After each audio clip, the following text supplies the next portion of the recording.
Hola, hola, bienvenidos y bienvenidas.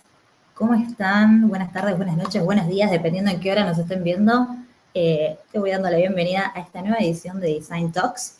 Es un espacio, como ya saben, o no, así que les voy a ir contando un poquito más de qué se trata todo esto. Un espacio de conocimiento de Globant para la comunidad de diseño. Me presento, yo soy Ash García, Visual Designer en Globant. Pero antes de empezar, como también, mientras va llegando gente, van viniendo a esta tarde, por lo menos del lado de Argentina, a escuchar un poquito sobre diseño y FBI, ahí veremos. Un poco de qué es Globant, ¿no? Porque por ahí hay gente que no tiene tanta idea, o lo mismo que son las Design Talks. Así que si es tu primera vez, les cuento un poco de qué se trata. Globant es una compañía de software, así que básicamente somos un montón de expertos juntos en un mismo lugar. Tantos expertos que es muy probable que estemos detrás de alguna de las marcas que probablemente utilices de alguna u otra forma, como decir FIFA, McDonald's, entre muchas otras. Y algo que siempre me gusta contar a mí, que es una empresa, una compañía, que nace desde un bar en Argentina, 4 amigos que se juntan y logran todo esto, que hoy en día ya está en más de 33 países, en 5 continentes, así que imagínense la cantidad de expertos que somos. Como organización, nos dividimos en diferentes estudios, este sería el estudio de diseño, y básicamente somos los expertos en tecnología, pero que además tienen mucha experiencia en prácticas de diseño. Estas Design Talks son un espacio para que vayamos teniendo diferentes charlas, encontremos nuevos referentes quizás, y por qué no también ir conociendo un poco más o repensando desde otro lado el diseño o nuestra práctica en general, obviamente en comparación y pensándolo también con todo lo que tiene que ver con la tecnología, que es, como decía, algo que nos apasiona. Así que si están ahí ya sumándose el chat, me gustaría preguntarles de qué industria pertenecen, en qué están trabajando o qué industria les gustaría trabajar. Así que pueden contestar con un emoji o comentando un poco desde el chat. Así que mientras vamos acá ya arrancando, creo que ya es momento de no ponerle tanta dilación a esta cuestión, empezar a hablar un poquito e introducir a nuestra speaker del día de hoy, en la que va a ser nuestra última charla, nuestra última talk del año, así que es muy especial para nosotros también. Y esta es la charla que se titula De la escena del crimen a tu producto, lecciones del FBI para UX. Ya con ese título a mí me compró, porque soy muy fan del True Crime, como nuestra speaker de hoy, que desde los 14 años le apasiona el True Crime también, y vive tratando de descubrir, investigando, y cómo puede traer todo esto al mundo del diseño en el que ella se mueve. Ella es graduada en animación y arte digital por el TEC de Monterrey. Su parte favorita del proceso de UX es conectar con las personas que usan el producto, ya sea a través de pruebas o creando nuevas soluciones. Así que a ella le encanta descubrir cómo puede ayudar a mejorar el día a día de sus usuarios. Así que sin más dilación le voy a dar el momento y el lugar a que se nos sume Gabriela Uribe Urbano. ¿Cómo estás, Gabs? Hola, Bienvenida. Espacio. hola, Ash. ¿Cómo estás? ¿Cómo están, público? Bien. Ah, ¿Cómo estás? ¿Estás contenta de participar en la última Design Talk del año con nosotros? sí, la verdad es que sí, ansiosa de compartirles aquí algunos tips. Mi mamá siempre decía, deja de estar viendo esos crímenes en las pantallas que te gusta, pero no, mira, me llevó demasiado lejos saber sobre True Crime. Mirá dónde te llevó. Exactamente. Me encanta, me encanta. Así que bueno, voy a dejarte el espacio para que puedas empezar a contarnos un poco de qué se trata todo esto y cómo entra el FBI en la práctica del diseño. Te escuchamos, Gabs. Claro, claro que sí. Bueno, primero que nada, muchas gracias a todos por asistir a esta última plática. Me presento igual rapidísimo, Gabriela Uribe, UX Designer aquí en Globant desde hace casi 3 años. Y pues justo, la plática del día de hoy se llama De la escena del crimen a tu producto, lecciones del FBI para el UX. Listo. Pues bueno, antes que nada, algunos puntos importantes sobre esta plática. La plática está diseñada para que no nos desmoneticen, pero sí les vamos a regalar una botella brandeada de Globant a quien nos mande cuántas veces digo crimen a lo largo de la plática. No, no es cierto, pero sí, debido a la naturaleza de este tema, pues vamos a evitar pues tomar estos temas sensibles, ¿no? No hablar desde el morbo ni nada de eso, sino desde un tema súper enfocado a la investigación. Y bueno, estas son algunas de las recomendaciones que yo he encontrado útiles a lo largo de mi carrera y viendo True Crime, básicamente, pues no todos los días, pero por lo menos una vez a la semana, algún podcast, algún libro, o pues no sé, algún episodio de Discovery ID. Y nada, son recomendaciones que yo he encontrado útiles, nada que esté escrito en piedra. Y bueno, pues básicamente esta es la última plática del año, entonces vamos a relajarnos, vamos a disfrutar. Y pues habiendo dicho eso, pues primero que nada, por ahí lanzamos la pregunta de, ¿ustedes creen que haya alguna conexión entre la investigación criminal y diseñar productos digitales? No sé si por ahí haya alguien contestado en el chat, pero pues básicamente para mí, como les decía, yo descubrí el canal de Discovery ID a mis 14 años y desde entonces soy fan de los programas de investigación policíaca, no de los crímenes, nuevamente, no de los detalles morbosos, sino de toda la investigación que se realiza para hacer justicia. Y dado que soy UX designer, pues empecé a encontrar algunas similitudes en hacer toda una amplia investigación, recopilando hasta el más mínimo detalle y sobre todo saber que ser UX designer y tener esta capacidad de perfilar criminales es buscar entender el comportamiento humano para ofrecer soluciones anticipando las acciones de criminales o usuarios.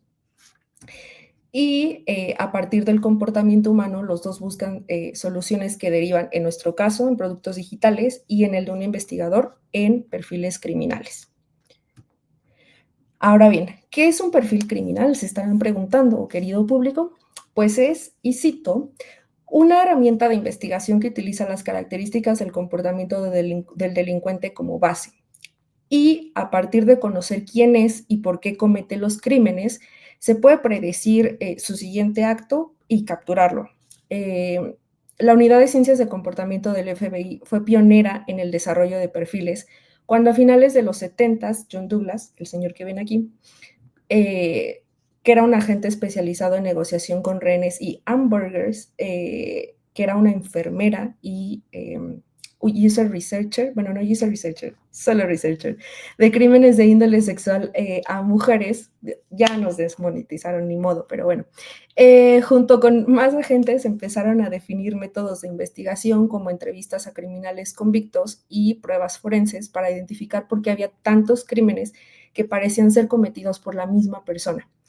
Recordemos que en estos tiempos no había conceptos como asesino o violador, ya nos volvieron a desmonetizar, asesino, violador serial, y con esto, pues ellos empezaron a tener esta idea de, ¿será que acaso hay un patrón en común o será una misma persona cometiendo estos crímenes? Y bueno, en esta plática nos centraremos en las lecciones que tanto el libro que tenemos aquí de Mindhunter, como obviamente la serie, está en Netflix por si la quieren ver, me han servido a mí de guía para entender a un nuevo nivel a mis usuarios y ofrecerles soluciones más empáticas. Ahora, ¿cómo se construye un perfil criminal? Para crear un perfil se siguen estos 5 pasos y cada uno de ellos es lo que ha inspirado pues 5 lecciones diferentes en alguna parte de mi proceso de diseño. Les recuerdo que John Douglas decía que es esencial comprender por qué los criminales actúan de cierta manera para atraparlos, y nosotros como diseñadores, aunque no tenemos un trabajo de este tipo, pues también necesitamos entender el comportamiento de los usuarios. Así que dicho esto, empecemos con el paso 1, la recopilación de datos. Para empezar una investigación es necesario conocer los detalles de la escena del crimen, desde el lugar, la posición de las víctimas, cualquier señal de manipulación que pudiera delatar al perpetrador, alguna ruta de escape, una huella digital que de la nada hubieran dejado sin querer. También era necesario saber quién era la víctima, cómo había sido encontrada y quién había sido en vida, sobre todo para establecer por qué había sido seleccionada como víctima. Por último, era necesario recopilar la evidencia forense. En ese tiempo no había ADN, ni videos, ni cámaras de seguridad, nada, sí, ni análisis de salpicaduras de sangre como en Dexter. Quien entendió esa referencia, pero bueno, en ese tiempo era crucial documentar hasta el más mínimo detalle y obviamente todo escrito, nada sofisticado como ahora tenemos.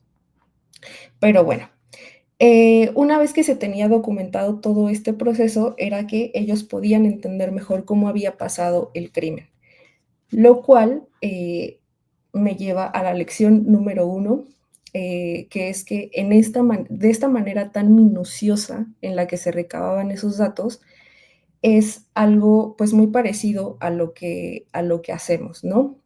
Eh, para nosotros no es tanto como conocer una escena del crimen, obviamente, sino conocer la escena del usuario.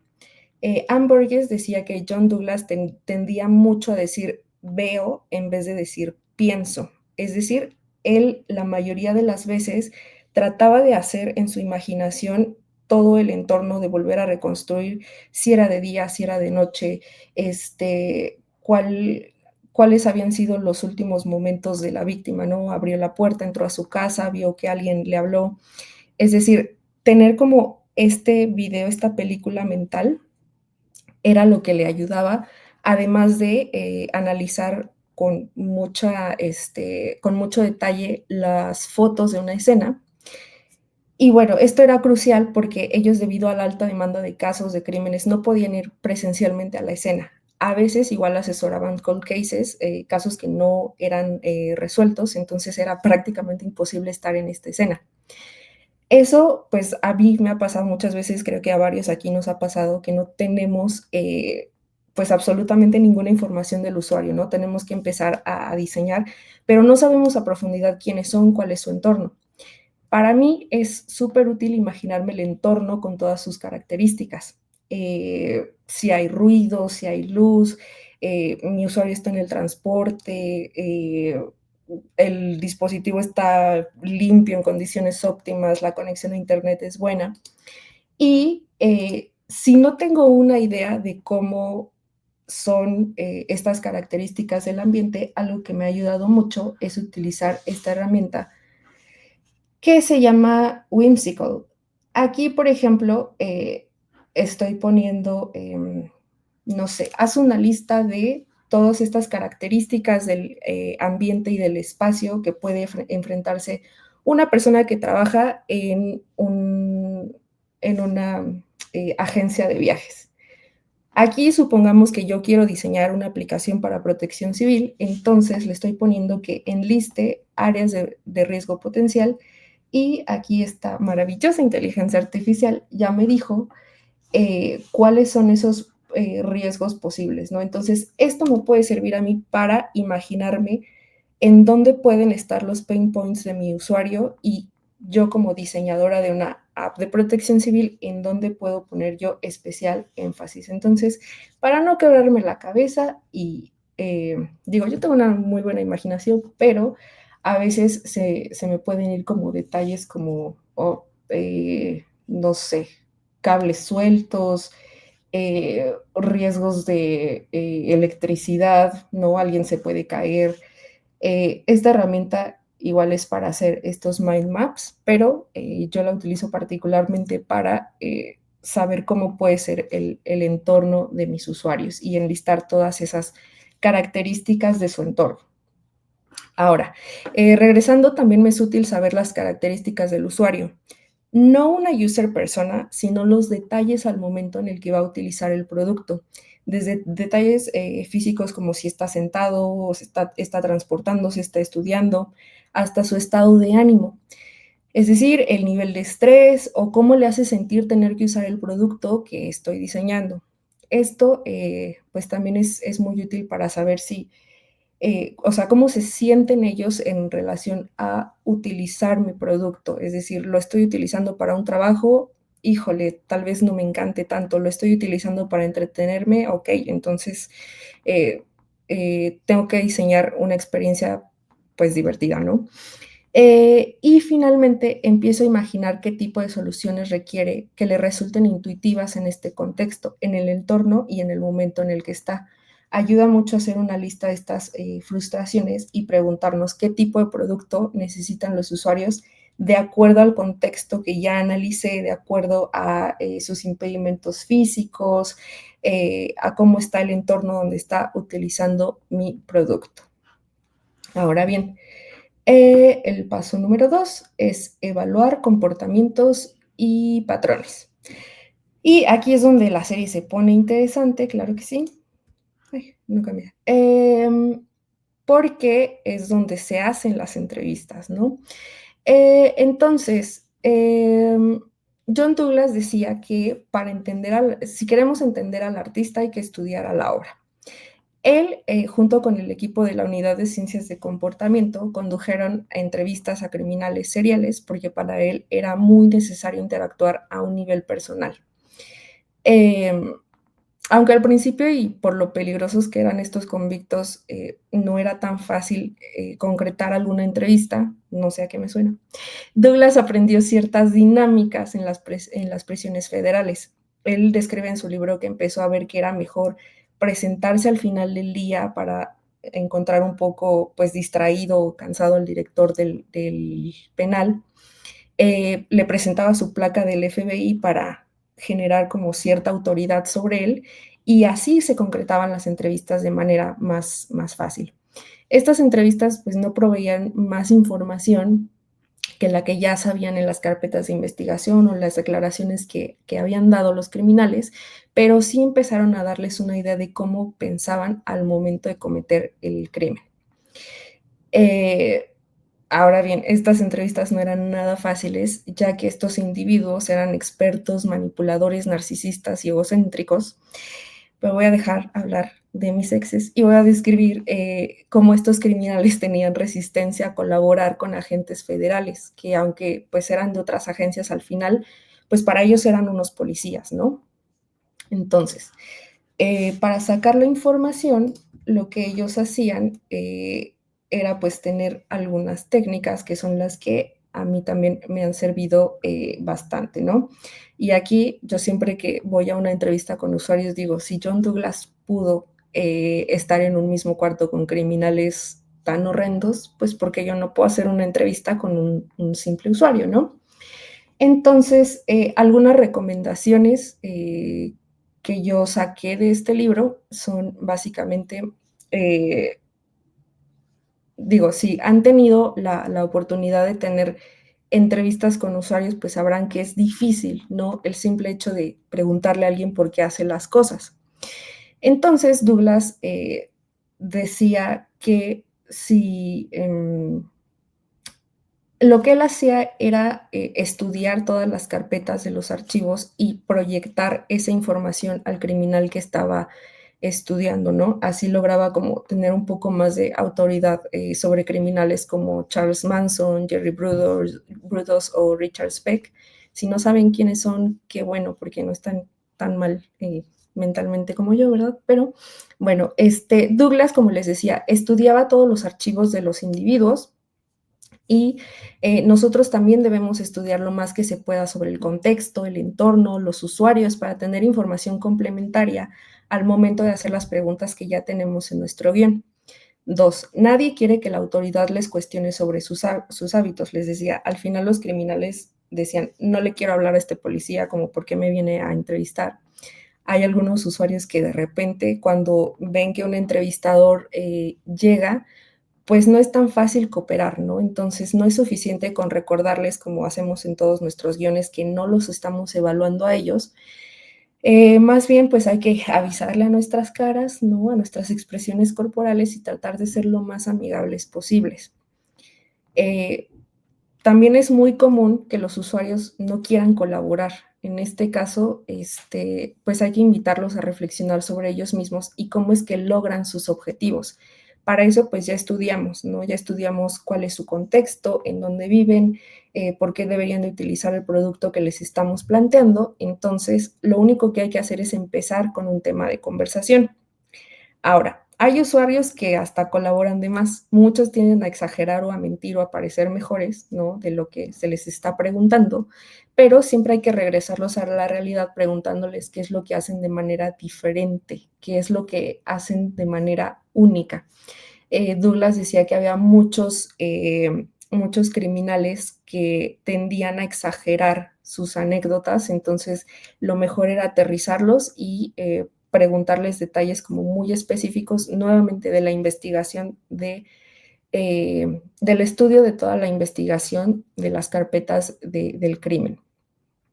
Ahora, muy importante, las personas entran en confianza cuando compartes algo con ellas. En la serie de Mindhunter, Holden, el protagonista, comparte algunos detalles personales, íntimos, ahí medio cuestionables con un criminal para hacer que tanto él, el agente, como el criminal sepan que hay un comportamiento bastante humano entre los dos y que empaticen. Entonces, justamente cuando un usuario no quiere hablar o se resista a no darte información o no parecer tan colaborador, pues hay que encontrar cuál es el tema en común. También en la serie es como muy famosa la escena donde Holden le da unos tacones a Jerry Brudos, un criminal que tenía un fetiche con los zapatos de mujer. Entonces, creo que es súper importante encontrar cuáles son los zapatos de nuestros usuarios, ¿no? Cuáles son esas cosas que lo hacen hablar, que lo motivan, que le apasionan, y a partir de ahí puedes empezar una conversación para sacar un poco más de información. Ahora, el paso 3 es analizar el comportamiento. Para ello, una vez que se tenían todas las evidencias posibles y se habían hecho las entrevistas, se identificaban dos conceptos clave, igual ya los habrán oído: el modus operandi y la firma. El primero es la conducta aprendida, es dinámica y mejora una vez que se han vuelto expertos en ella.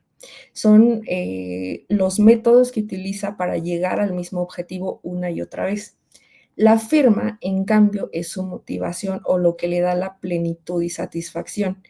Es fija, aunque cambie de modus operandi, y expresa su personalidad, y es lo que necesita hacer para reconocer al crimen como suyo, para decir, ese crimen lo cometí yo, ¿no? Muy turbio esto, pero así son estos individuos. Y bueno, esto me lleva a la siguiente lección.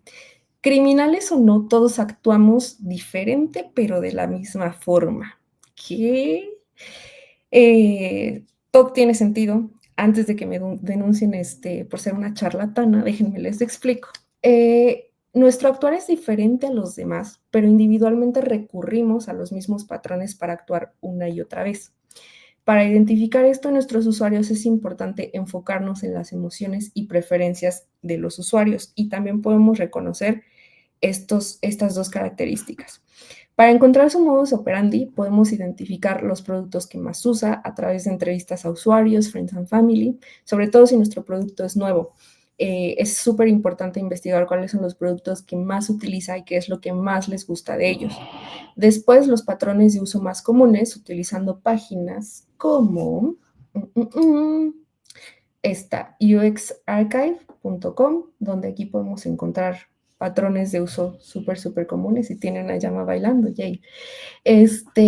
Supongamos que yo quiero ver cómo se hacen los onboardings. Digo, esta no es diferente a ninguna otra página donde pueden hacer ustedes benchmark, pero creo que es como bastante concisa y rápida, es de mis favoritas.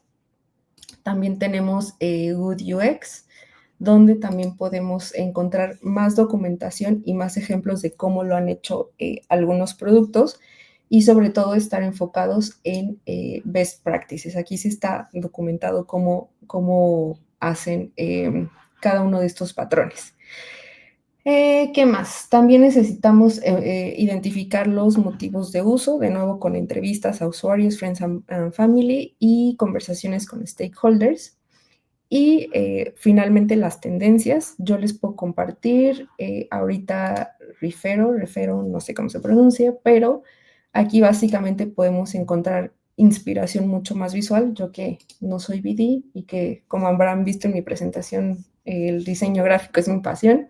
Aquí hay ejemplos mucho más visuales, y checklist, que aquí, por ejemplo, podemos encontrar links a la inspiración, obviamente a Dribbble, artículos para documentar o para saber mejor las best practices, y ejemplos ya en productivo. Pero bueno, esas son como algunas maneras para identificar el modus operandi en nuestros usuarios. Y en cuanto a la firma, recomiendo utilizar más herramientas cualitativas como entrevistas, pruebas de usabilidad moderadas, obviamente pidiéndoles a los usuarios hacer el think aloud lo más que se pueda. Ya aprendimos que hay que ser muy amables con ellos. Análisis heurísticos, de hecho, están todas aquí enlistadas en cada una de estas preguntas, que son qué es lo que el usuario aprendió más fácil, de cuántas formas diferentes se usa tu producto, el usuario actúa según lo que planeaste, en dónde tuvieron más problemas. Y aquí, además de todas estas técnicas que ya no sabemos, les recomiendo mucho ir a si están diseñando apps, ir a las ratings en las stores, porque si un usuario se quiere quejar, no te lo va a decir en una entrevista. Si tú le preguntas qué es lo que no te gusta para quedar bien o como ya vimos, porque tal vez la autoridad los intimida, no te van a decir qué es lo que les molesta, qué es lo que no les gusta de tu diseño. Pero, por supuesto que si van a ir a quejarse a las stores, ¿no? Obviamente una reseña bien escrita, pues obviamente puede destruirte. Bueno, esperemos que no. ¿Qué otra pregunta se pueden hacer? ¿Qué es lo que les dio mayor satisfacción y con qué partes se identifican más de nuestro producto? Yo no sé ustedes cuándo haya sido la última vez que les dio verdadero gusto utilizar una app o un sitio, pero creo que es algo que siempre nos deberíamos de preguntar, ¿no? ¿Qué es lo que verdaderamente le da satisfacción a mi usuario de utilizar lo que estoy diseñando, ¿no? Yo la verdad, la última vez que tuve satisfacción con una aplicación fue con Office Lens, que la verdad tiene una interfaz bastante cuestionable, pero sí me salvó en un tema financiero que tenía y por su rapidez pude escanear rápido un comprobante y compartir los documentos y dije, wow, no está nada intuitiva esta aplicación, pero súper me salvó en este momento. Ahora, vamos al paso 4, que es, ahora sí, construir el perfil criminal, ¿no? ¿Quién diría que antes de tener una solución aterrizada se debe de investigar bien algo, ¿no? Y bueno, tanto en la serie como en el libro, John Douglas hace descripciones muy específicas y atinadas, como decir que Robert Hansen, otro criminal serial muy horrible, eh, él hizo la predicción de que tenía un defecto del habla y marcas de acné. ¿Cómo puedo saber eso? Bueno, para ello estudiaba profundamente las características y motivaciones de las víctimas y hacía algunas deducciones bastante razonables de la edad, raza, género, ocupación y posibles antecedentes del criminal. Em, También identificaba ciertos patrones comunes que haya identificado en diferentes tipos de crímenes que hubieran ocurrido al mismo tiempo. Y sobre todo, la escena del crimen a él le decía cuáles eran las motivaciones para cometer el crimen, el poder, la venganza, el control, y todo esto lo hacía únicamente basándose en las fotografías, en la evidencia forense. Y bueno, su estilo, también era importante saber cuál era el estilo de vida y hábitos del criminal. Nuevamente, basándose en la escena del crimen, podía saber si era una persona organizada o actuaba por impulso, lo cual podría traducirse a una persona sin estabilidad en la vida. Todo esto se documentaba tal cual en fichas con la edad, características físicas, así como lo hacemos nosotros con una user persona. De hecho, las plantillas son bastante parecidas a las de una user persona, así que empiezan a aplicar al FBI, amigos. Y bueno, estas deducciones, como les decía, no eran adivinación ni charlatanería como la grafología y otras pseudociencias, claro que sí, sino que se combinaban con el resto de la evidencia, los testigos, la evidencia forense, y todo esto hacía que él de manera lógica pudiera interpretar qué era lo que decía la escena del crimen, ¿no? Esto creo que a mí me llevó al siguiente aprendizaje, que es que en pleno auge de la inteligencia artificial, sí, estas herramientas son muy útiles para procesar grandes volúmenes de información, pero para interpretarlos es necesario la lógica de diseñadores como nosotros. Como les decía al inicio, los perfiles criminales se establecieron a fines de los años 70. En el libro mencionan solo una vez una computadora que cabía en un cuarto. y que les iba a ayudar a encontrar coincidencias entre registros criminales de un solo condado, ni siquiera de todo el país, y las iba a contrastar con características de los sospechosos. Justo en ese capítulo, Douglas dice, y cito, elaborar perfiles es como escribir. Puedes darle a la computadora todas las normas gramaticales, la sintaxis y el estilo y seguirán sin poder escribir un libro. No sé si les suene, a mí totalmente, porque nuestros trabajos, digo, nos han dicho bastantes veces que los puede hacer una IA, ¿no? Por ejemplo, para hacer user research, tenemos UX Brain. Esta página no la puedo abrir en esta compu porque tío Globant me regaña, pero básicamente es para procesar data a grandes volúmenes y tener y crear insights de manera más fácil. Para hacer wireframes tenemos esta página que se llama Bizily, que a partir de un prompt de texto, literal le dije, quiero hacer un onboarding para una app de finanzas para jóvenes, y Taran me dio un wireframe. Para crear mockups tenemos Wizard, que básicamente igual, a partir de un prompt me creó mockups. Obviamente no le voy a pagar, ¿no? Para que me genere toda la parte visual. Sí, justo. Crear diseños a partir de una prompt de texto. Esta pues la tienes que pagar, ¿no? Siempre y cuando pagues, puedes obtener tus diseños, ¿no? Solo que las IATs no exigen RICATs, no, no es cierto. Pero bueno, es totalmente válido utilizar todas estas herramientas para acelerar nuestros procesos. Digo, que aviente, no, ¿cómo es el dicho? Que levante la mano. No sé, o sea, ¿quién no ha utilizado una herramienta de inteligencia artificial para hacer mejor su trabajo? No, no estamos nada en contra de ellas. Se vale utilizarlas para acelerar nuestros procesos, pero no hay que perder el norte, que es que nosotros como seres humanos tenemos la capacidad de ponernos en los zapatos de nuestros usuarios. Y más importante, con cada proyecto nosotros nos volvemos más sabios, más inteligentes, y solamente la experiencia nos hace relacionar patrones de comportamiento con determinados tipos de usuario.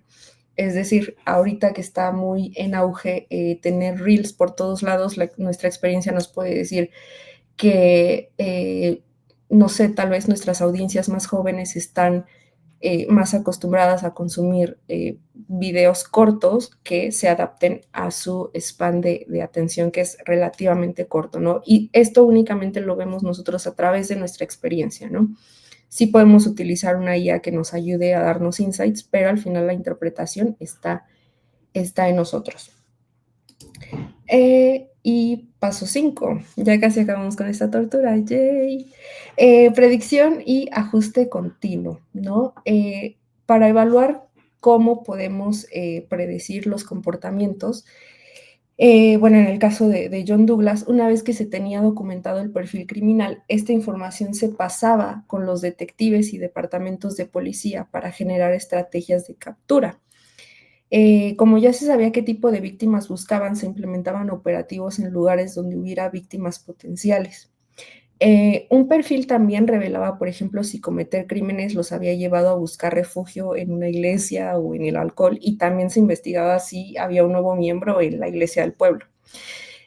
Más común, algo que pasaba era que se daban anuncios en los medios con pistas falsas, ya que este tipo de individuos siempre buscaban tener como una información de cómo iban progresando las investigaciones, ya sea para seguirse burlando de la policía o para que no los capturaran. Entonces, fue así que Douglas y su equipo enseñaban estos conocimientos en escuelas de detectives, entrenaban literal a los agentes para establecer una relación directa entre el criminal y las escenas del crimen, y así lograr condenas, porque antes pues era imposible que la manera de pensar pudiera ser ligada a una escena del crimen física. Entonces, al final este programa, el fin de la historia feliz, es que duplicó en 2 años las solicitudes para que la unidad hiciera perfiles de crímenes que se creían imposibles de resolver, y hasta la fecha es algo que se utiliza en todos los departamentos de policía, por lo menos de Estados Unidos, y que se ha replicado en varias agencias a lo largo del mundo. para resolver casos muy famosos, pero eso es tema de otra, pues no de una design talk, ¿verdad? Porque eso sí ya estaría, sí nos banean definitivamente, amigos, pero bueno.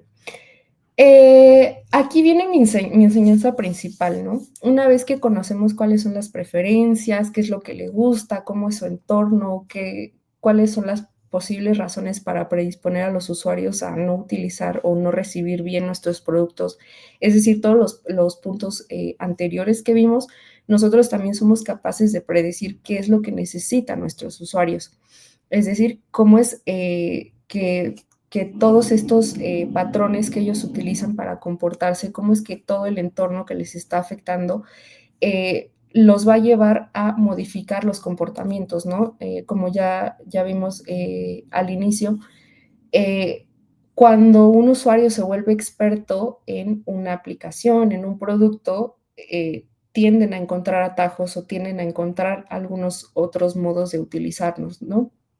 Entonces, justo, un buen una buena comparación es que los asesinos cambiaban de modus operandi mientras más aprendían y mientras más necesitaban esta compulsión de seguir cometiendo crímenes. Entonces, nuestros usuarios al mismo tiempo pueden ser estas personas que mientras más van consumiendo contenido, bueno, pues pueden necesitar todavía más. Entonces, necesitamos encontrar maneras de ayudarles a consumir de una mejor manera lo que diseñamos para ellos.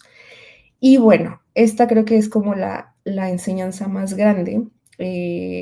Esto no lo habla tanto en el libro, sino que lo romantizaron un poco en la serie, pero el caso de un asesino en Atlanta que atacaba a niños, ¿no? A niños afrodescendientes y la policía jamás hizo caso a las denuncias. Entonces las madres se organizaron para pedirle al protagonista que les ayudara con esta parte del perfilamiento a saber quién era, a saber a quién tenían que capturar.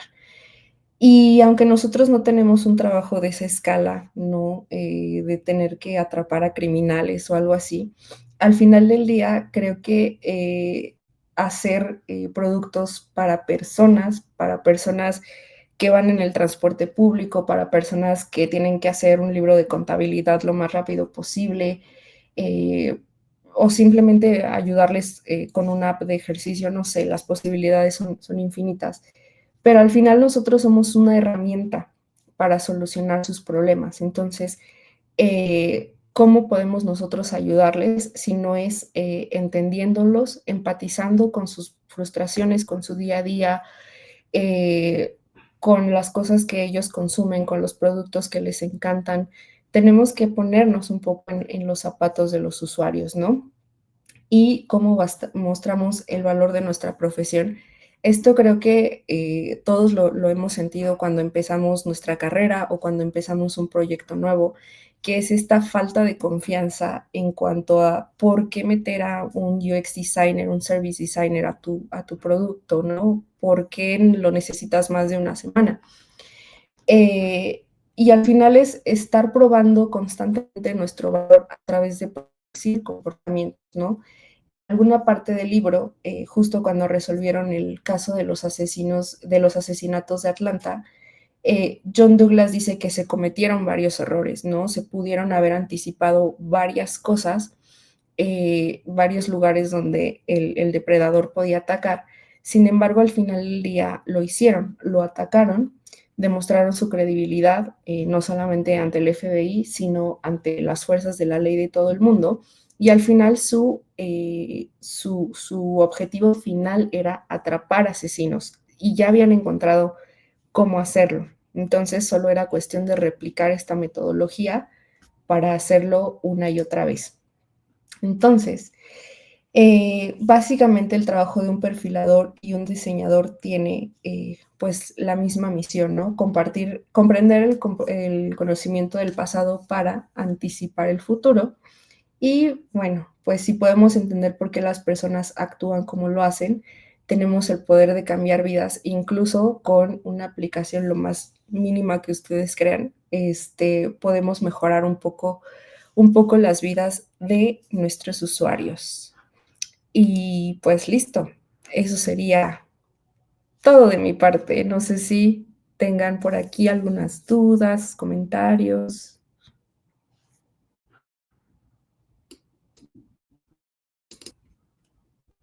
o no, o ya me funaron por hablar de crímenes.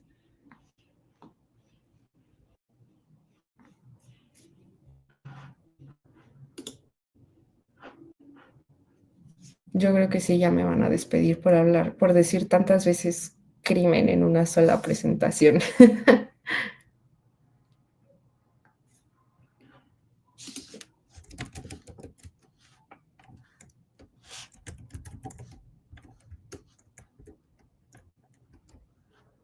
No sé si estamos teniendo problemas con la transmisión.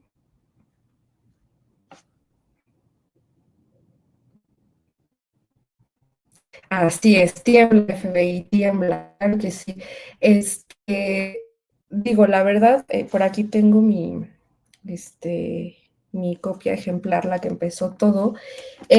Además de esto, me basé en algunos documentos del FBI, este, los pueden consultar, digo, no están todos clasificados, pero literal pueden ver cómo se hacía el perfilamiento, toda la investigación. Este libro está súper amable cuanto a la lectura, pero hay, hay documentación de cómo lograron empezar a hacer las entrevistas, cuál era la plantilla, la batalla de preguntas. Esto también sale en la serie. De cuáles eran las preguntas que tenían que hacer desde el background de los criminales, no había sido su infancia, si habían tenido algún evento traumático o algo así, ¿no? Y como les decía, y algo también súper importante, no sé si lo alcancé a mencionar, pero a lo largo de toda esta presentación, hablamos sobre John Douglas, que es como la cara más reconocida de este programa, pero pues no es el único. Básicamente solamente quería ir a las prisiones y empezar a entrevistar, y su objetivo, tal cual como dice y como se ve en la serie, era ir por Charles Manson y David Berkowitz. Este, eh, pero pues no tenía como una metodología, no tenía pues establecido, ¿no? Entonces, es justo antes que ella empezó como enfermera, quien le dice, tienes el potencial para empezar a hacer un estudio súper, súper documentado y empezar a recabar de una manera más formal, incluso al nivel de publicar un estudio, ¿no? Ahora, Ambergris es súper importante porque ella es pues básicamente la pionera en decir, como les decía, ella trabajaba de enfermera y empezaba a ver cómo llegaban constantemente mujeres que desafortunadamente habían sido abusadas. Entonces empezó a detectar que había moretones de manera parecida en diferentes víctimas, o que las habían encontrado en cierto tipo de lugares, en algún callejón, o que tenían cierta profesión. Entonces esa es la primera que dice, hay algo en común. No pueden ser 16 personas cometiendo crímenes en contra de 16 mujeres. ¿Qué tal que solo es uno? Entonces ahí es donde se hace este approach entre la enfermera, que al final terminó haciendo igual muchos libros de este sentido, junto con el equipo de la Unidad de Ciencias de Comportamiento, el FBI. Los headquarters son muy famosos en Quantico, en Virginia. Yo personalmente no he sido invitada a trabajar ni a colaborar con ellos como otras charlatanas. Este, pues sí, eso es lo que se puede hacer. Por aquí tengo comentarios. Es bastante interesante contar con los crímenes, pues no son detalles monótonos, sino cómo la investigación te puede llevar a detalles tan específicos como lo que les decía, ¿no? el criminal tiene acné. Los policías de ese tiempo se preguntaban cómo, cómo lograba saber algo tan trivial, y él lo que decía era, pues puede que tenga acné porque sus crímenes demuestran cierto odio a las mujeres que lo rechazaron, probablemente tenga algún defecto físico que sea lo que le haya impedido tener una relación más íntima, no solo con mujeres, sino con el resto de la sociedad. Entonces, pues sí, básicamente es eso. Hola, Caps, acá estoy, que estaba escuchándote ahí de fondo. Súper, súper interesante la charla. Ahí en el chat están todos muy contentos con todo lo que nos compartiste. La verdad que es súper interesante la analogía que haces. Y bueno, no sé, esto creo que no te lo conté, pero yo me acuerdo cuando recién arrancaba, era muy chica, yo quería ser criminalística, quería ser criminóloga en un momento. Y Ok. creo que después terminé decantando en el diseño. Y me acabaste de solucionar un tema que se ve que en terapia no. Hay una conexión ahí. Qué loco. No, o sea, y más contabas todo lo que nos ibas contando, como que más aparecían todos esos paralelos que nos fuiste contando a lo largo de la charla. Me encantó. No sé si ahí quedan algunas preguntas y mientras el chat va preguntando alguna cosa, si es que queda, yo tenía para vos una pregunta rápida. Sí, Si podías repetir todos esos recursos que nos fuiste contando, que nos hablaste de Whimsical, nos hablaste de Yvette's Archive, qué cosas fuiste compartiendo, que por ahí fue entre medio, y así vamos anotando. claro. Listo, la primera que compartí fue Whimsical, que básicamente es para hacer mapas mentales. Mm, permítanme. Déjenme la devuelvo. Listo. No sé si ya se alcance a ver en la transmisión en mi pantalla. Ahí Por estamos por favor. volver a ponerla. Ahí va. Vale, listo. Pues Whimsical igual, a través de la inteligencia artificial, lo que hace es que nosotros le podemos dar alguna idea y nos saca una lista, un mapa mental de acuerdo a lo que nosotros le pidamos. Aquí el ejemplo lo hice basándome, como les decía, simula que eres una persona trabajando en una agencia de viajes, ¿por qué? No lo sé. Se me ocurrió, ¿por qué no? Y incluye algunas áreas de riesgo y me hace un listado, y lo único que tengo que hacer es pedirle apretar este botoncito mágico donde se generan ideas, y listo, las va generando de acuerdo a lo que yo le vaya pidiendo. Es útil también si en algún punto nos quedamos sin ideas para alguna funcionalidad, algún requerimiento que nos pidan. Lo intenté en español, pero creo que las respuestas todavía no son tan acertadas como en inglés, pero igual, en el lenguaje en el que se sientan más cómodos. Después por acá les compartía, digo, creo que todo diseñador ya tiene sus básicos para hacer benchmark, pero UX Archive, esta sí, todas son gratuitas, te puedes suscribir también y hacer submit de tu trabajo, pero la ventaja es que ya tiene todos los patrones aquí en este menú. Tú puedes consultar cuáles son los patrones más usuales para, en este caso, para compartir. Y tiene aquí una variedad amplia de flujos, ¿no? Aquí no me acuerdo si se podía cambiar el dispositivo. Yo me acuerdo que sí, pero de momento solo estoy viendo en las apps.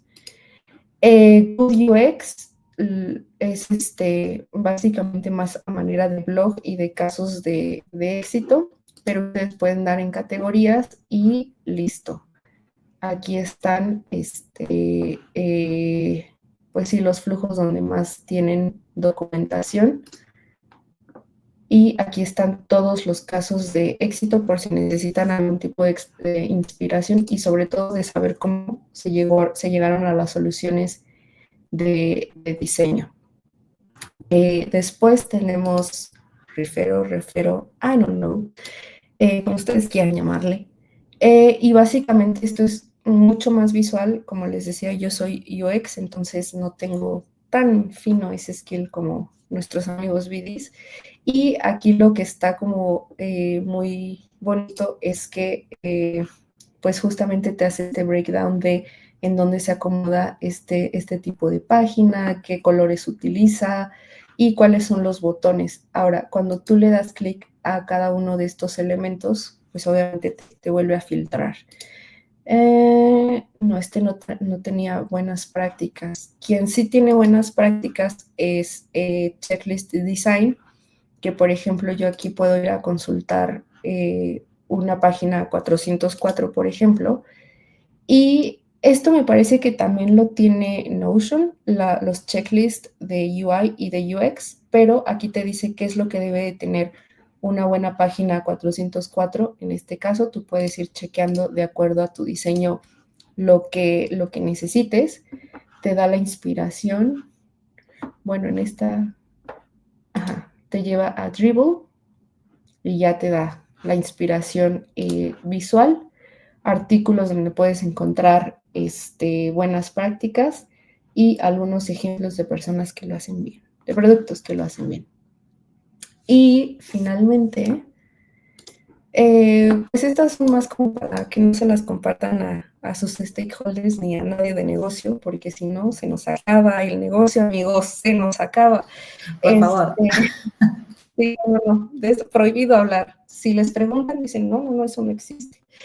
UX Brain, la verdad es que esta está como de acuerdo a, o sea, tú la puedes contratar para que te haga todo este análisis. Yo lo único que he hecho es ver videos de cómo funciona y la verdad es que sí está muy poderosa porque tú puedes entrenar a la herramienta para que te diga insights de acuerdo a la investigación que tú le estás mostrando y te lo da sobre todo en un lenguaje que tú ya puedas entender y que puedas transmitir tanto a tu producto y a desarrolladores.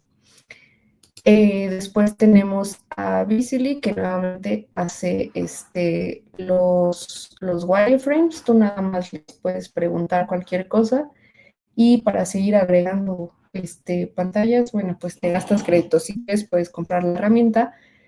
Y está bien como para darte una idea de cuáles son los básicos que se necesitan en este caso para un onboarding, pero obviamente esto necesita y requiere más trabajo refinado.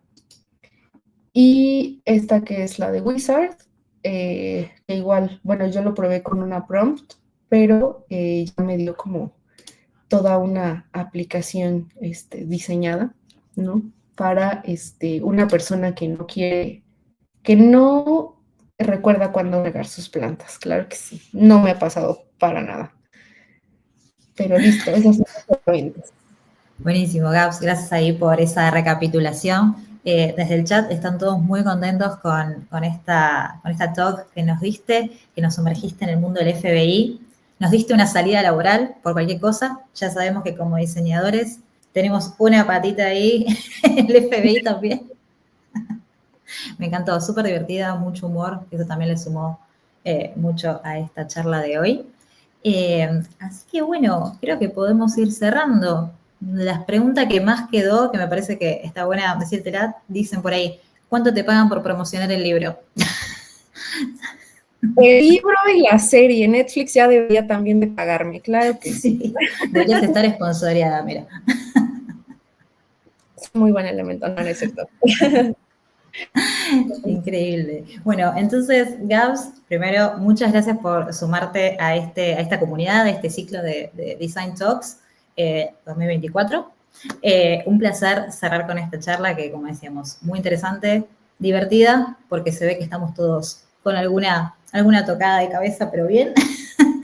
Y quería agradecerle, obviamente, a toda nuestra audiencia, todos los que se fueron sumando, los que reaccionaron, estuvieron en el chat charlando. La verdad que sumo un montón todas las interacciones, así que muchas gracias.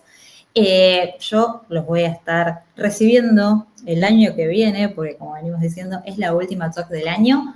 Así que ya en breve tomamos un descansito del Design Talks y seguimos sumando contenido, referentes nuevos, más networking, todo lo que ya conocen aquellos que ya están dentro de esta comunidad. Así que aprovechen este recreo de Design Talk para contarle a todos sus amigos, a gente que le pueda llegar a interesar y que se siga sumando mucha más gente a este espacio. Así que nuevamente, Gaps, muchas gracias. Y nos vemos la próxima. Felices fiestas ahí a todos los que están y todos los que van a venir. Así que disfruten mucho y gracias nuevamente. Bye bye.